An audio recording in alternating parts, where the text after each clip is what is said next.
Khanpur block क्षेत्र के प्रहलादपुर प्रधान पद के प्रत्याशी सुनील कुमार द्वारा क्षेत्र की जनता को आश्वासन, जिसमें पहली प्राथमिकता पानी की निकासी को लेकर नाला है और उसका शुद्धिकरण तथा नाली सफाई आदि को लेकर चिंतित है। ग्रामीणों द्वारा बताया गया कि सुनील कुमार साधारण और समाजसेवी युवक है, जिसने बुजुर्गों के लिए पेंशन का वादा एवं बिजली पानी का वादा। जनता ने कहा कि यह धरातल पर योजनाओं का लाएंगे। वहीं उन्होंने कहा कि शिक्षा, बिजली और तालाब को लेकर उन्होंने जोर दिया कि सबसे पहले मेरी प्राथमिकता इस पर रहेगी। उन्होंने कहा, सबसे पहले मैं तालाब के बारे में अपना कदम बढ़ाना और अब से पूर्व में प्रधान ने जो विकास नहीं किया है, जिसमें नाले झज्जर हालत में हैं और गांव में रोड पर पानी भरा रहता है, इससे निजात पाने के लिए सबसे पहले कदम मेरा यह रहेगा। जब हमने इस बाबत प्रधान पद के प्रत्याशी सुनील कुमार से पूछा, जो उन्होंने बताया कि जो हमारे बुजुर्ग महिला और पुरुष है और उनकी पेंशन नहीं है, सबसे पहले मैं उनकी पेंशन बनवाने का काम करूंगा। वहीं उन्होंने कहा कि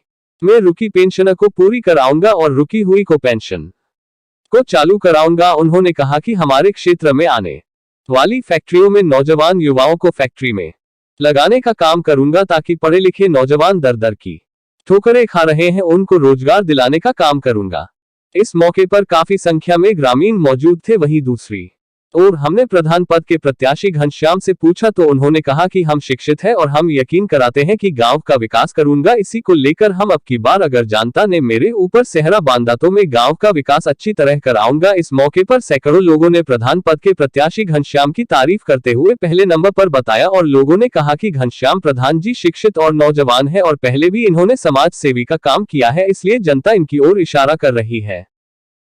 शुरू से सर, मेरा मुद्दा जो है सवाल आपसे है, इस बार गांव के जो बड़े मुद्दे हैं उन मुद्दों को लेकर जनता का साफ कहना है कि यहाँ की सड़कें, यहाँ का पानी और यहाँ की जो है शिक्षा और समाज को लेकर जनता के काफ़ी सवाल हैं। इसको लेकर आप कैसे देखें?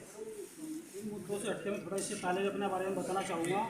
मैं सबसे पहले जब मैं पढ़ता था, इंग्लिश का स्टूडेंट था रुचि में, उसी से उन्होंने नेत्र शिविर मानिकेतन हॉस्पिटल हैदराबाद से जुड़ करके अधिक संख्या में नेत्र शिविर लगवाए, जिसमें अक्सर कानपुर बहादुराबाद में सर्वाधिक कैंप लगवा करके एक रिकॉर्ड बना था और लगभग 2500 लोगों के मैंने दूर दूर सर्वे करा करके शिविर करके लाखपुर गाँव को मैं LIC में एक अभिकर्ता के रूप में मैंने कार्य करना शुरू किया और मैंने अपने गाँव को उत्तराखंड राज्य का पहला और भारत का दूसरा गाँव निश्चित करा। उसके बाद इन चीज़ों को मैं काफ़ी दिन से देख रहा था कि हमारे गांव में हमारे गांव के जो ग्रामीण भाई हैं हमारे, इनके सामने बहुत बड़ी समस्याएं थी। पूर्व प्रधान, मैं ज़्यादा आलोचना किसी करना चाहता, लेकिन हो सके उनके सामने क्या समस्या रही होगी, मैं बहुत से कार्यों को पूरा नहीं करा पाए। मेरी इच्छा है कि जिस प्रकार से गाँव LIC में पहले नंबर पर रहा, उसी प्रकार से विकास के नाम पर अगर मैं प्रधान चुना जाता हूँ तो ये गाँव उत्तराखंड का उत्तराखंड का विकास के नाम पर पहला गाँव होगा।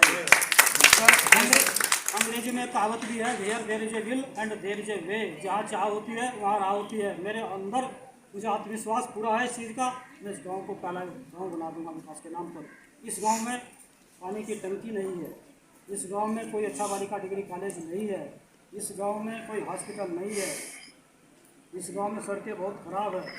मैं इन सब पर फोकस करके, और एक बड़ी समस्या है, हमारे जो मजदूर भाई हैं उनके पास दो विशेष प्रकार की ऐसी कोई ज़मीन नहीं है जिसमें अपने गोबर कूड़े का समाधान कर सके। अपने गोबर जो है ना, गोबर के उपले होते हैं उनको जो पाते हैं, उनको बस इनकी समस्या का समाधान करने के लिए मैं ये कार्य के लिए तत्पर हूँ और मुझे उम्मीद है कि मुझे भारी मतों से विजयी बनाएंगे ग्राम प्रधान के पद पर। जी, मेरा एक सवाल ये है, हमने पीछे जो है महिलाओं से भी कुछ वार्तालाप की थी। महिलाओं की शिकायत ये है कि लोग आ जाते हैं, वोट ले लेते हैं, लेकिन महिलाओं के लिए कुछ नहीं करते हैं। महिलाओं के लिए क्या? हाँ, ये भी बिल्कुल सही। महिलाओं के लिए बहुत सी जो योजनाएँ हैं उन पर जो है ना काफ़ी कार्य निराश है इस चीज़ से।